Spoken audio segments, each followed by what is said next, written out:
사랑하는 우리 수주교회 성도 여러분, 안녕하십니까? 안녕하세요.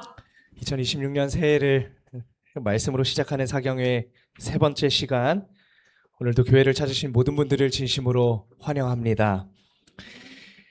정말 추운 날씨 가운데서도 이렇게 자리를 찾아주시고 또 함께 해주심에 감사드리며 이 말씀을 통해 정말 추운 날씨를 이겨내는 또 힘과 용기를 얻는 귀한 시간이 되기를 간절히 소망합니다.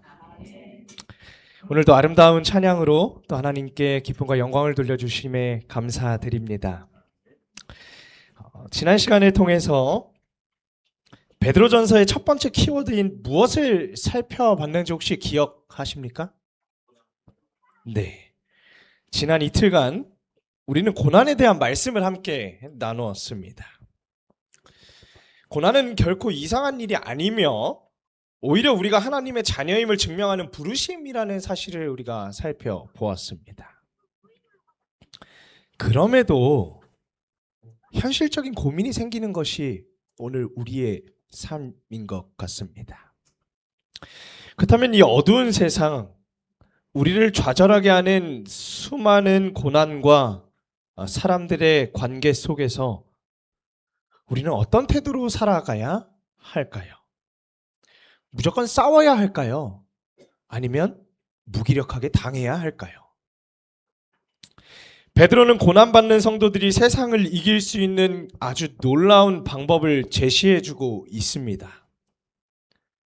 그것은 바로 베드로전서의 두 번째 키워드인 복종입니다.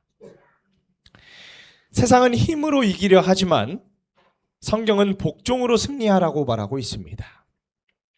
오늘 세 번째 말씀, 무조건적 복종과 선택적 순종이라는 제목을 통해 하나님께서 세우신 질서 속에 숨겨진 승리의 비결을 발견하게 되시기를 간절히 소망합니다. 복종과 관련돼서는 먼저 베드로전서 2장 9절의 말씀을 함께 살펴보시면 좋을 것 같습니다. 그러나 너희는 택하신 족속이요 왕같은 제사장들이요 거룩한 나라요 그의 소유가 된 백성이니 이는 너희를 어두운 데서 불러내어 그의 기이한 빛에 들어가게 하시니에 아름다운 덕을 선포하게 하려 하심이라. 베드로는 말하기를 우리가 부르심을 받은 이유가 이 세상을 향해서 아름다운 덕을 선포하기 위해서 부르심을 받았다라고 권면하고 있습니다.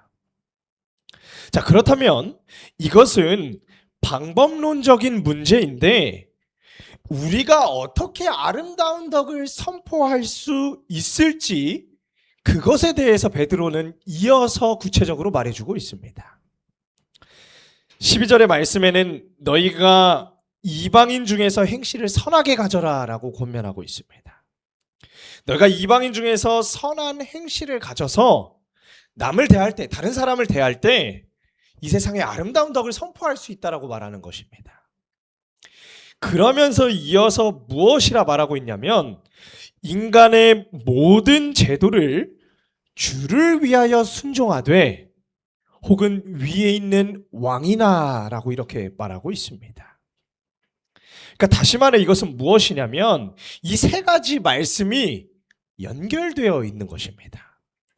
아름다운 덕을 선포하는 것, 이방인 중에서 선한 행실을 가지는 것, 그리고 위에 있는 제도에 순종하는 것.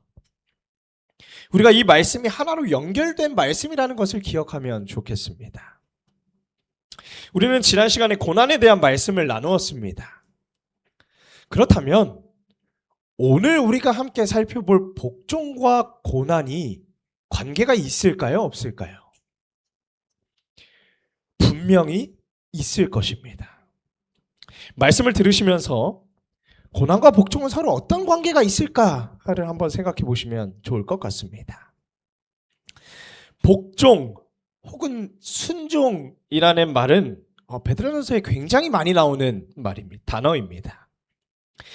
이 순종이라는 단어가 특별히 무엇과 관련돼서 나오고 있냐면 하나님의 말씀이든지 그리스도든지 이런 것과 관련되어서는 베드로전서 1장 2절과 14절 그리고 22절 이렇게 총 3번 나오고 있습니다.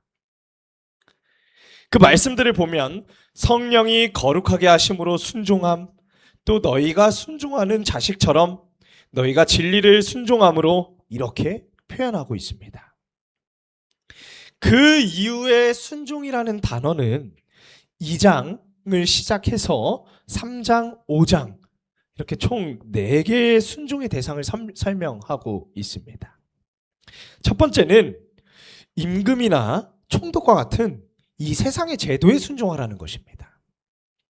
두 번째는 당시 사회가 노예 사회였기 때문에 노예들을 향해 특별히 주인에게 순종하라는 것입니다. 세 번째는 아내들에게 남편을 향해 순종하라는 것입니다. 마지막으로 젊은 자들이 교회의 장로들에게 순종하라고 나오고 있습니다. 베드로전서 1장에 나타난 순종과 2장 이후에 나타나는 이 순종의 사례를 살펴보면 1장에 3번 나타나는 하나님과 관련된 순종, 그리고 2장 이후부터 나타나는 순종의 대상에 대한 순종을 우리가 살펴보면 사용한 순종이 다른 것을 확인할 수 있습니다. 다시 말해 베드로전서 1장에 3번 나타나는 순종은 하나님과 관련된 순종이라는 것입니다. 2장 이후부터 나타나는 순종은 사람과 관련된 순종이라는 것입니다. 이곳에 쓰인 순종이라는 단어 자체가 다르다라는 것입니다. 오늘 우리말 번역으로는 똑같이 순종이라는 이름으로 되어 있지만 다른 단어라는 것입니다. 먼저 베드로전서 1장에 나타난 하나님과 관련된 3번의 순종은 아래서라는 이 휘포와 듣는다라는 아코가 합성된 단어입니다. 그러니까 여기서 말하는 순종은 아래에서 귀로 듣는다라는 것입니다. 반대로 사람에게 하는 순종은 조금 다른 단어가 쓰였습니다. 사람에게 하는 순종은 아래서라는 이 휘포와 배치하다라는 뜻의 타소가 합성된 단어입니다. 여기서 말하는 순종은 밑에다가 자기 자신을 두는 것입니다.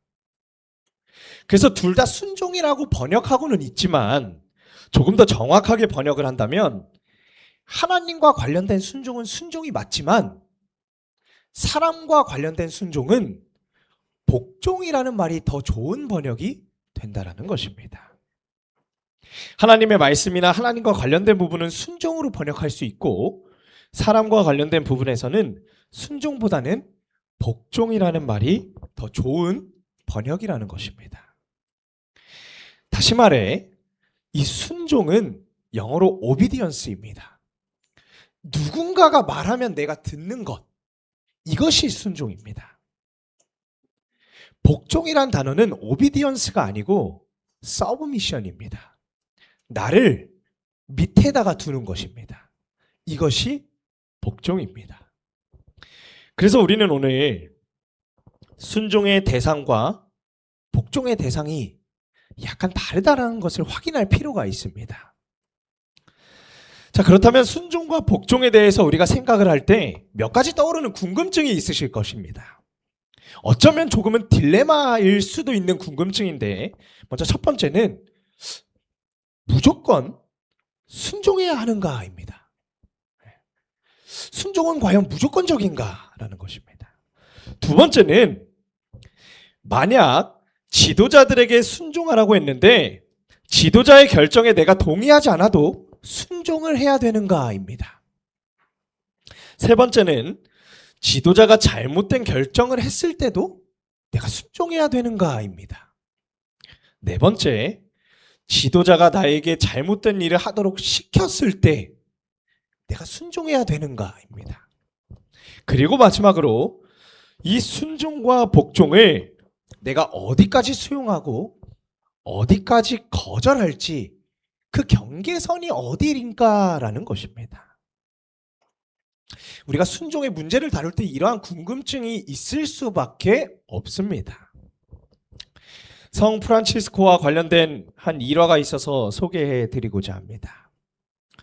어느 날 두 사람이 이 성 프란치스코를 찾아와서 제자로 받아달라고 하였습니다. 그래서 성 프란치스코가 두 사람에게 한 가지 일을 시켰습니다. 무엇이었냐면 배추를 2개 주면서 배춧잎을 아래로 뿌리가 위로 오도록 배추를 심으라는 것이었습니다. 그랬더니 어떻게 되었을까요? 한 사람은 뿌리가 아래로 가도록 심었습니다. 그리고 다른 한 사람은 배춧잎이 아래로 가도록 심었습니다. 성 프란치스코가 누구를 제자로 삼았을까요? 시킨 대로 배춧잎을 아래로 심은 사람입니다. 자, 여기서는 어떻게 심는 것이 맞을까요? 시키는 대로 심는 것이 맞습니다. 그러니까 이 순종이나 복종의 개념은 어떻게 보면 옳고 그름의 개념이 아니라는 것입니다. 배추를 똑바로 심은 사람은 농부를 하면 잘 어울리는 사람입니다. 그런데 제자의 자격은 없다라는 것입니다. 왜냐하면 제자에게 있어서 가장 중요한 덕목은 복종이기 때문입니다. 제자에게 있어서 가장 중요한 덕목인 복종을 가르치고 있는 것입니다. 그래서 우리가 오늘 이 시간 순종은 무엇이고 복종은 무엇인가 살펴볼 필요가 있습니다. 조금 전에 말씀을 통해서 순종과 복종이 원어적으로 의미가 다르다라는 것을 좀 살펴보았습니다. 다시 말해 밑에서 듣는 것과 밑에 자기를 두는 것입니다. 복종은 위치와 관련된 개념이라는 것입니다. 반대로 순종은 듣는 것과 관련된 개념이라는 것입니다. 그래서 복종이라는 것을 우리는 어떤 서열과 위치와 관련된 개념으로 이해하는 것이 좋을 것 같습니다. 먼저 간단하게 정의를 내려보겠습니다. 이 순종은 명령이나 지시에 대한 반응입니다. 어떤 명령이 우리에게 찾아올 때 이것을 해라, 저것을 해라, 이런 명령이 찾아왔을 때에 대한 반응으로 내가 순종을 할 것인지 아니면 순종하지 않을 것인지를 결정하는 것입니다. 그래서 이것은 다르게 말하면 행동 반응이라고도 말할 수 있습니다.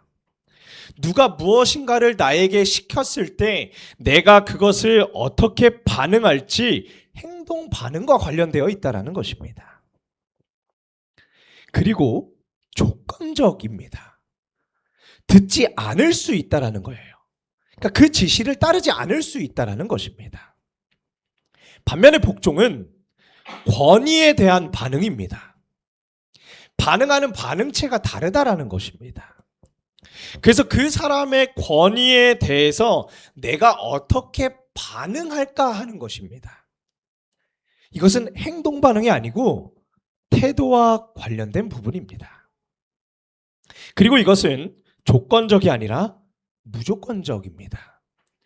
다시 말해 복종이라는 것은 해도 되고 안 해도 되는 조건이 없는 것, 무조건 복종이라는 것입니다. 그런데 순종은 무조건적인 것이 아니라 조건적이라는 사실을 우리는 기억해야 합니다. 사도행전의 말씀을 한번 살펴보겠습니다. 베드로와 요한이 대답하여 이르되 하나님 앞에서 너희의 말을 듣는 것이 하나님의 말씀을 듣는 것보다 옳은가 판단하라. 우리는 보고 들은 것을 말하지 아니할 수 없다 하니. 베드로와 요한이 무엇이라고 대답하고 있습니까? 하나님 앞에서 너희 말을 듣는 것이 하나님 말씀을 듣는 것보다 옳은가 판단하라 라고 말하고 있습니다. 자, 이것은 무엇에 관련한 이슈일까요? 아니면 순종의 이슈일까요? 둘 중에 어떤 이슈일까요? 순종의 이슈입니다. 왜냐하면 듣는 것이기 때문입니다. 무엇인가 하라고 했을 때 그대로 할지 하지 않을지에 해당하는 것은 순종과 관련된 개념이라는 것입니다. 그래서 이 사람들이 순종을 했을까요? 안 했을까요? 순종하지 않았습니다. 이처럼 순종은 조건적이 된다는 것입니다. 본문의 말씀을 한번 살펴보겠습니다. 인간의 모든 제도를 주를 위하여 순종하되 혹은 위에 있는 왕이나 혹은 그가 악행하는 자를 징벌하고 선행하는 자를 포상하기 위하여 보낸 총독에게 하라. 사환들아 범사에 두려워함으로 주인들에게 순종하되 선하고 관용하는 자들에게만 아니라 또한 까다로운 자들에게도 그리하라 라고 말하고 있습니다. 베드로전서 2장 이후에 4가지의 인간 제도가 나타난다는 것을 제가 말씀을 드렸습니다. 왕과 주인과 남편과 장로들과 관련된 순종입니다. 그런데 여기서 말하는 순종은 엄밀히 말하면 무엇이라고요? 복종입니다. 인간의 모든 제도를 주를 위해서 순종하라고 말하고 있는데 여기서 말하고 있는 순종은 복종으로 읽어야 한다는 것입니다. 복종은 조건적일까요? 무조건적일까요? 네, 무조건적인 것입니다. 그래서 이어지는 말씀에 무엇이라 말하고 있냐면 까다로운 주인한테도 뭐 하라고 말하고 있습니까? 네, 복종하라고 말하는 것입니다. 다시 말해 사람을 가리고 조건을 따라서 복종을 할지 내가 복종하지 않을지를 선택하는 것이 아니라 무조건적으로 복종해야 한다는 것입니다. 다시 정리를 해보겠습니다. 순종은 조건적입니다. 그리고 복종은 무조건적입니다. 그래서 이 순종과 복종의 관계를 우리가 가만히 생각해 보면 이렇게 이해할 수 있습니다. 분명한 어떤 권위가 있을 때, 권위의 대상이 있을 때, 이 권위의 대상에 대해서 내가 순종할 때가 있고 복종할 때가 있습니다. 그런데 이 복종은요, 지난 시간에 말씀드린 것처럼 디폴트, 초기값, 기본값입니다. 복종은 항상 기본이라는 거예요. 그럼 무엇이 변수가 되냐? 복종이 항상 무조건적이면 무엇이 변수입니까? 순종을 할지 말지가 변수가 되는 것입니다. 권위에 대해서 말하고 있는 성경의 예시를 좀 보여드리겠습니다. 히브리서 13장 17절의 말씀입니다. 너희를 인도하는 자들에게 순종하고 복종하라. 그들은 너희 영혼을 위하여 경성하기를 자신들이 청산할 자인 것 같이 하느니라. 그들로 하여금 즐거움으로 이것을 하게 하고 근심으로 하게 하지 말라. 그렇지 않으면 너희에게 유익이 없느니라. 히브리서의 말씀을 살펴보면 우리가 복종도 해야 되고 순종도 해야 하는 2가지의 경우가 모두 나타나는 경우가 있습니다. 나타나는 대상이 있습니다. 이 말씀을 보면 너희를 인도하는 자들에게 순종하고 복종하라라고 말하고 있습니다. 여기서 말하고 있는 인도하는 자들은 교회의 지도자를 말하는 것입니다. 그들에게 어떻게 하라고 권면하고 있는 것입니까? 순종하고 복종하라고 말하고 있는 것입니다. 순종도 해야 하고 복종도 해야 하는 상황이 있는 경우가 있습니다. 자, 그렇다면 또 이런 경우도 있습니다. 복종은 하지만 순종을 하지는 않을 때가 있다는 것입니다. 어떤 상황일까요? 예를 하나 들어보겠습니다. 다니엘서 3장의 말씀을 보시면 다니엘의 세 친구의 이야기가 나오고 있습니다. 느부갓네살 왕이 금으로 신상을 만들고 그곳에 절을 하라고 했습니다. 그때 이 다니엘의 세 친구들이 보인 태도를 우리가 한번 살펴보아야 합니다. 이들이 느부갓네살 왕에게 복종을 했을까요? 복종하지 않았을까요? 자, 다시 한번 살펴보겠습니다. 느부갓네살의 명령에 순종을 했을까요? 순종하지 않았을까요? 순종을 하지는 않았습니다. 왜냐하면 절을 하지는 않았기 때문입니다. 자, 조금 전 제가 순종에 대해서 무엇이라고 말씀을 드렸는지 기억이 나십니까? 순종은 뭐에 대한 반응이에요? 명령이나 지시에 대한 반응입니다. 다니엘의 세 친구가 느부갓네살 왕이 내린 명령에 대해서는 지금 어떻게 했습니까? 명령을 따르지 않았습니다. 그러니까 순종하지 않았습니다. 그들의 행동 반응을 분명히 그렇게 했다는 것입니다. 그런데 조금 전에 복종은 무엇이라고 말씀을 드렸습니까? 권위에 대한 무조건적인 태도 반응이라는 것입니다. 자, 차이를 한번 보시겠습니다. 다니엘의 세 친구가 느부갓네살 왕에게 복종을 했을까요? 복종을 하지 않았을까요?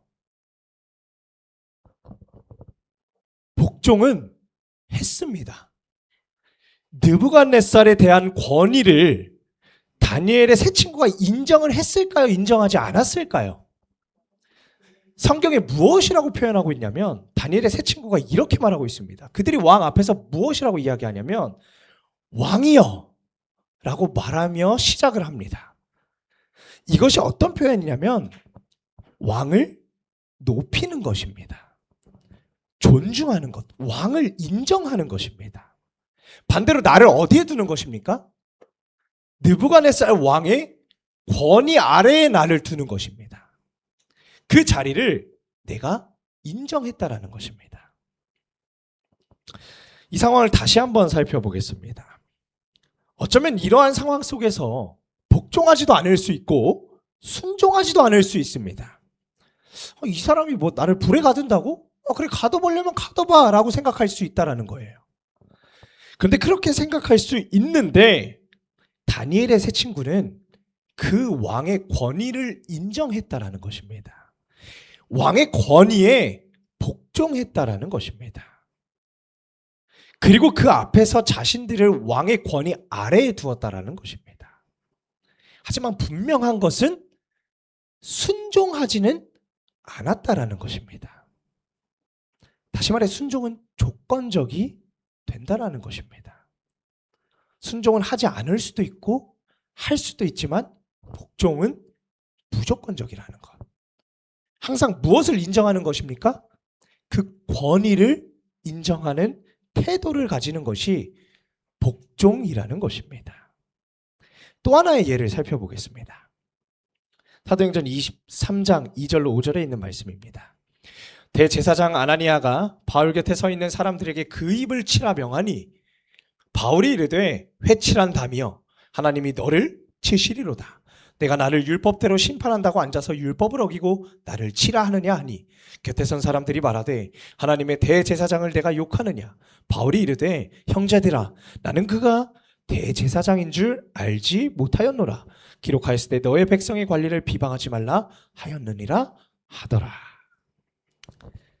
사도행전 23장의 말씀을 보시면 우리는 사도 바울을 통해 중요한 예를 한 가지 살펴볼 수 있습니다. 이 바울이 예루살렘에 갔습니다. 그리고 붙잡히게 되었습니다.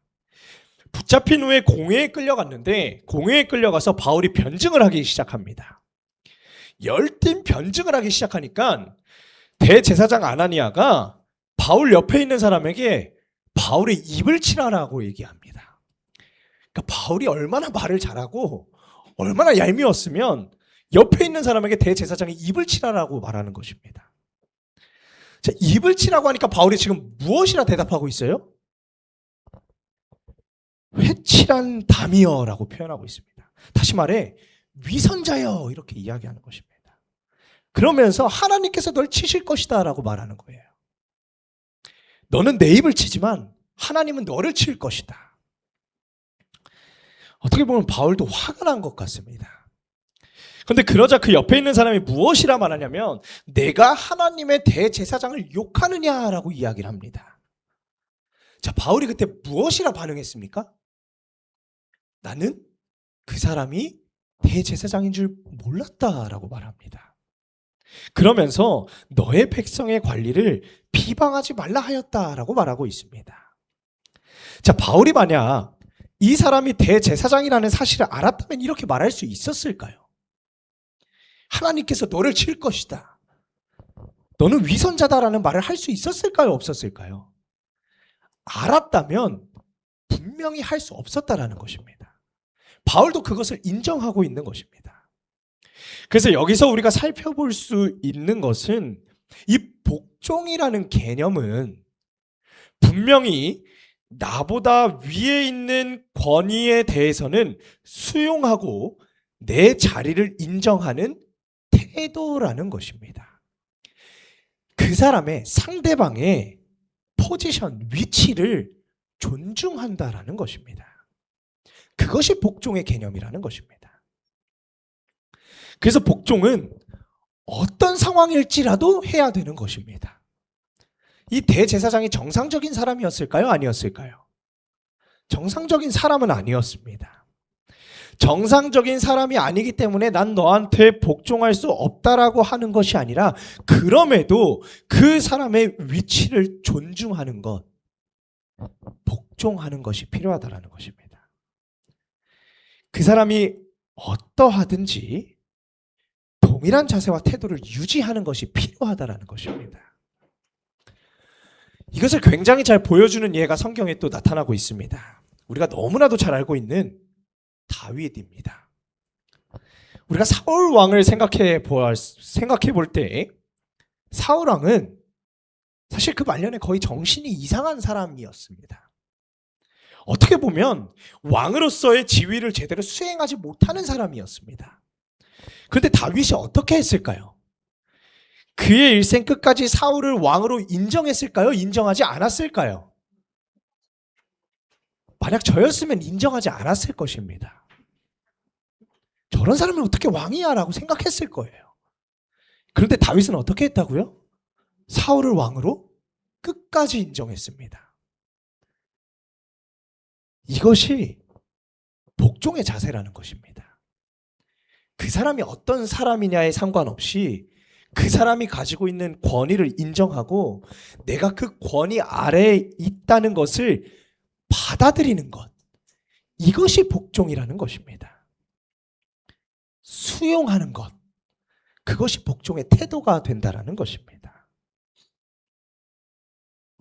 그러면 이제 우리에게 있어서 복종은 큰 문제가 되지 않습니다. 왜냐하면 이것이 선택이 아니기 때문입니다. 하지만 복종이 아닌 순종은 조금은 다른 이야기입니다. 이제 순종과 관련해서 한번 살펴보겠습니다. 먼저 질문을 하나 드려보겠습니다. 언제 우리가 불순종할 수 있을까요? 언제 우리가 순종을 하지 않아도 될까요? 이전에 말씀드렸던 것처럼 어떤 사람의 의견이 나와 다를 때 이때는 우리가 불순종해도 될까요? 성경에 불순종에 관련된 예시가 딱 한 번 나오고 있는데 그때가 언제냐면 권위의 대상이 지도하고 지시하는 명령이나 지도자의 명령이 하나님의 뜻과 말씀과 대립될 때입니다. 그때는 불순종입니다. 그 외에는 다 순종해야 하는 것입니다. 나하고 의견이 얼마나 비슷하고 이 사람이 나와 어떤 생각의 차이가 있고 이러한 것은 전혀 중요한 것이 아니라는 것입니다. 오늘 우리가 항상 그런 자세를 가져야 한다는 것입니다. 이것과 관련해서는 왜 우리가 그렇게 해야 하는지 추후에 조금 더 자세히 말씀드리도록 하겠습니다.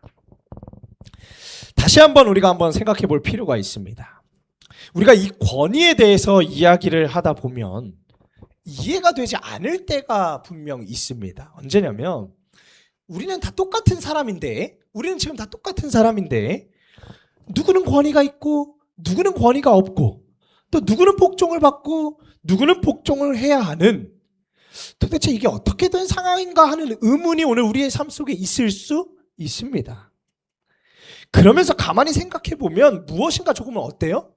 공평한 것 같으세요? 공평하지 않은 것 같으세요? 뭔가 불공평한 것 같다라는 생각이 들 수 있다라는 것입니다. 그래서 받아들이기 쉽지 않을 때가 있다라는 것입니다. 그래서 우리는 이 권위에 대해서 어떻게 해석하고 어떻게 이해해야 하는지가 오늘 우리 삶에 있어서 굉장히 중요하다라는 것입니다. 하나님께서 이 세상과 우주를 다스리실 때 무엇으로 다스리실까요? 말씀으로 다스리십니다. 자, 그럼 하나님의 그 말씀이 통할까요? 통하지 않을까요? 하나님께서 말씀하시는 것이 우리가 말하는 것처럼 그냥 공중에 사라지는 말이 될까요? 아니면 하나님의 말씀은 다 이루어지는 것일까요?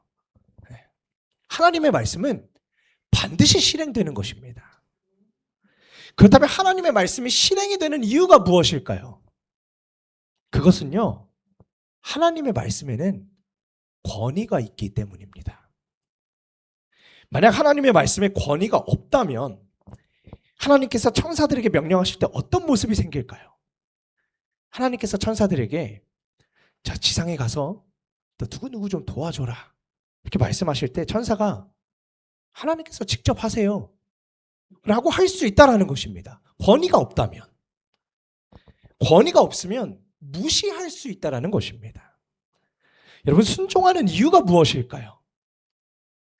권위가 있기 때문입니다. 권위라는 것이 오늘 우리의 삶에 너무나 중요하다라는 것입니다. 이런 세상을 한번 상상해 보겠습니다. 어떤 세상이냐면 모든 사람들이 다 평등한 세상입니다. 하나님께만 권위가 있고 모든 사람이 다 평등합니다. 자, 어떨 것 같으십니까? 어린이나 학생이나 청년이나 장년이나 노인이나 종이나 주인이나 집사나 장로나 남편이나 아내나 부모나 자녀나 다 똑같이 평등한 것입니다. 아주 평등한 관계라고 한번 생각해 보겠습니다. 어쩌면 살기 좋은 세상처럼 보여지는 이 평등의 세상. 부모가 자녀에게 물을 좀 떠다 달라고 말합니다. 그럼 자녀가 알아서 떠다 드세요 라고 말할 수 있다는 것입니다.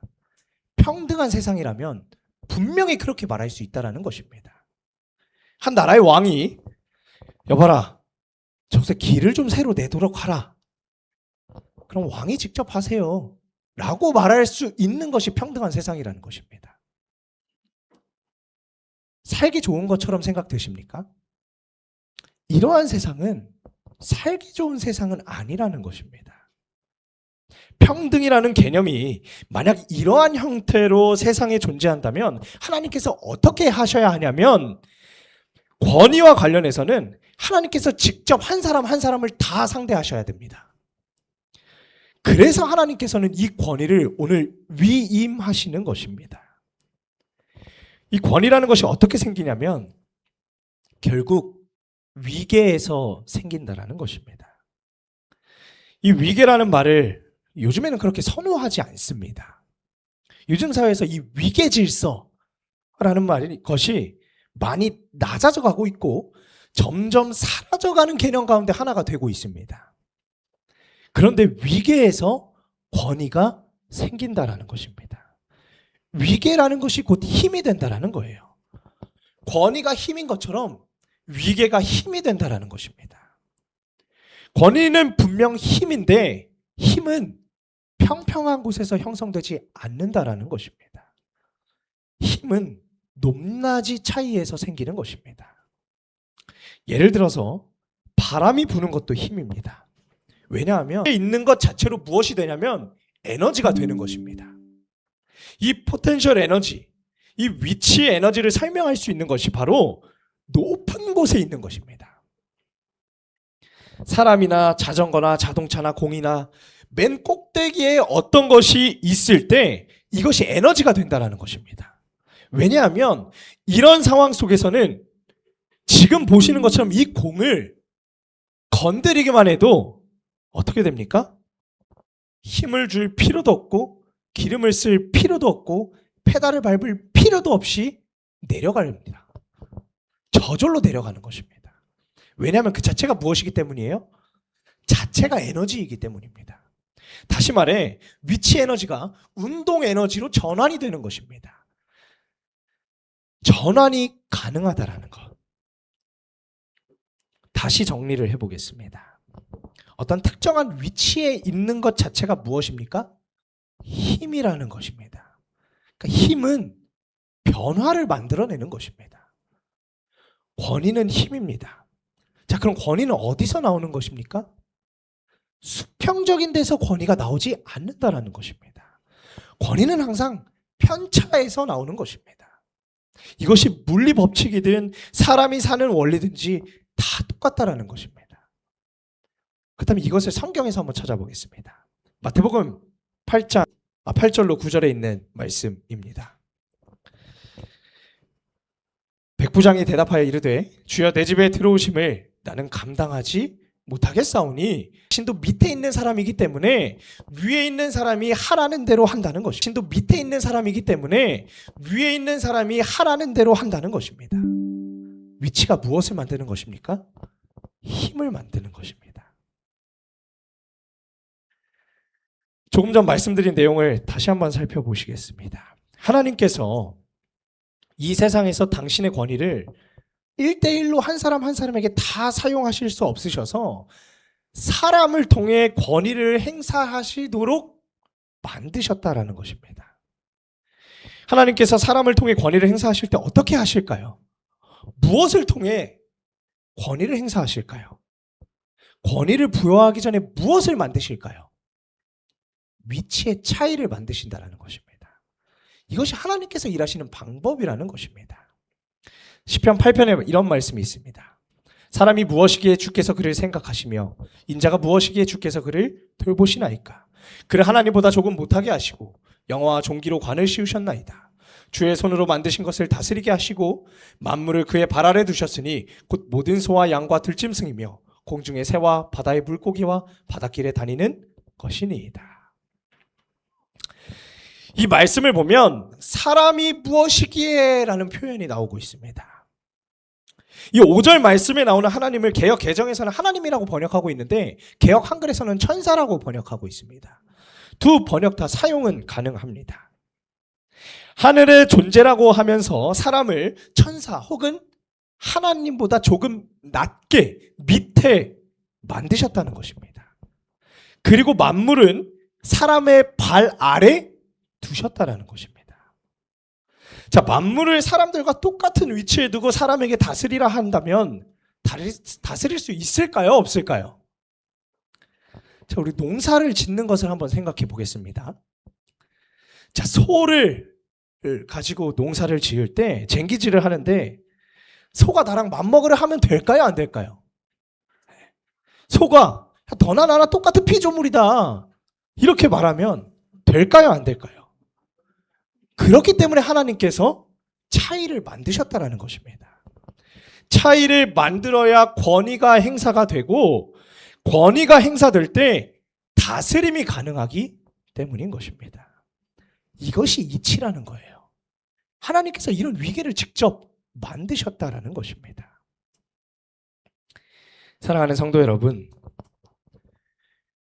오늘 우리는 권위가 사람이 만든 억압의 도구가 아니라 하나님께서 이 세상을 붙드시기 위해 친히 만드신 거룩한 이치이자 질서임을 함께 살펴보았습니다.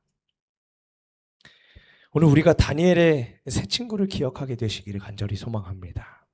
그들은 자신들을 죽일 수 있는 왕 앞에서도 비굴하지 않았지만 동시에 그 왕의 권위를 무시하지도 않았다라는 것입니다. 그들은 태도로는 왕을 존중했고 행동으로는 하나님을 선택했다라는 것입니다. 이것이 바로 오늘 우리가 회복해야 할 복종의 영성이라는 것입니다. 비록 평등을 외치는 이 시대에 어쩌면 위계와 복종은 우리의 마음을 불편하게 만드는 일이 될 수도 있습니다. 때로는 자존심이 허락하지 않을 때도 있을 것입니다. 그런데 분명한 사실은 오늘 우리의 감정보다 하나님의 질서가 더 높다라는 사실을 꼭 기억하게 되시기를 간절히 소망합니다. 사랑하는 여러분, 하나님께서 세우신 그 권위의 질서 앞에 오늘 우리를 겸손히 내려놓을 때 비로소 세상은 우리를 통해 하나님의 살아계심을 볼 수 있다라는 것입니다. 오늘 우리의 삶이 하나님의 질서를 높이 세우는 삶, 하나님의 살아계심을 오늘 우리의 삶을 통해 친히 증거하는 삶이 되기를 간절히 소망하며 말씀을 줄이겠습니다. 기도하시겠습니다. 하늘에 계신 거룩하신 하나님 아버지, 오늘 하루의 삶도 인도하시고 여러 고난 가운데서도 말씀 앞에 나오게 하심에 감사드립니다. 저희의 삶이 하나님께서 만드신 위계와 질서를 기억하는 삶이 될 수 있도록 인도하여 주시옵소서. 그 어떤 것보다 하나님께서 세우신 질서가 더 높다라는 사실을 인정할 수 있는 마음을 허락하여 주시옵소서. 하나님께서 세우신 질서 앞에 오늘 저희의 삶을 내려놓게 하여 주시옵소서.